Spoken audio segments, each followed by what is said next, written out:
манай компани болоод энэ одоо удаа өгч тал ярианд тамд хоорын оронд л гэрээ хэлцэл нь хийгдээд тухайн үед тодорхой нөхцлүүд яригдаад л ингээл хоёр талтай харилцаа ашигтал хийгдсэн асуудлууд.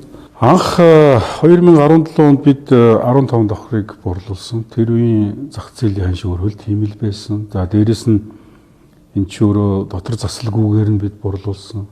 Дараа нь 2021 онд нэмж талбайг борлуулсан. Тэгээ бид нэлээд дээр бараг 2 сар орчим өмнө энэ асуудал үүсгэхэд маш тодорхой тайлбарласан шүү дээ, тийм ээ. Ер нь бол аливаа хариуцлагатай уламжлал хариуцж байгаа тэр тусмаа улс төрийн өндөр хариуцлагатай уламжлал асч байгаа хүн одоо аливаа хувийн бизнесийн үйл ажиллагаа түүний нэр төрд ингэж бас үндэслэлгүйгээр алдаж болохгүй. Хоёр хүн хоорондоо бизнес хийж байхад 3 дахь хүн өмнөөс нь гомддог. Эсвэл энэ хоёр сайд буцааж өгöd надад илүү өндөр үнээр борлуулж өгөх гээд байгаа юм бол одоо бас сайн байна, тийм ээ. Тэгэд мэдээж одоогоос бараг 10 жилийн өмнөх зүйлийг өнөөдрийн ханшаар тооцоол байж болохгүй л дээ, тийм ээ. Тухайн зах зээлийн ханш тийм л байсан. Бид нар бол зах зээлийн ханшаар л хоёр тал харилцан тохиролцоол борлуулсан. Зөвхөн энгийнээр хэлэхэд бол бизнесийн харилцаа гэдэг чинь өөр ямар ч хэлбэрээр байж болдог.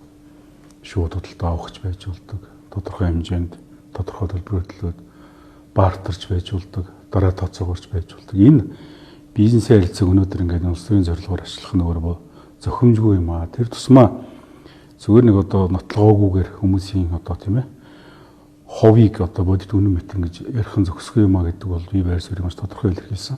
Тэгээ хоёр хүний хооронд хийсэн худалдаанд бид өөрсдөө энийг одоо болж байна гэж тохиролцоод хийсэн зүйл, тухайн зах зээлийн ханшаар хийсэн зүйл энд одоо энэ хоёр эсвэл одоо энэ бичих цаасыг нь хөөцөлдсөн гэдгээр дүүрэн ч юм уу гомдоод байх энд ямар ч тийм шаардлагагүй зүйл юм байна. Тэгээ дээрэмж гэдэг чинь өөрөө бол миний ойлгож байгаагаар би хуульч хүн биш. Гэхдээ энэ өөрөө маш ноцтой хуулийн ойлголт шүү дээ, тийм ээ. Аливаа хүний юмыг одоо ямар нэг үн төлбөргүйгээр авахыг л дээрэмж гэж хэлэх болов. Тэгэхээр энд хэн нэгэн гомдох одоо хохирогч тал гарч ирэх хэрэгтэй болов. Ийм зүйл байхгүй гэдгийг л одоо хэлэхээс өөр юу тайлбарлах вэ, тийм ээ? Бидний хоорондох асуудал гэрээ хэлцэл нь хийгдсэн байна. Тэгэхээр ингэж одоо хамаагүй хуулийн ус нэр тийм ашиглаж болохгүй байх.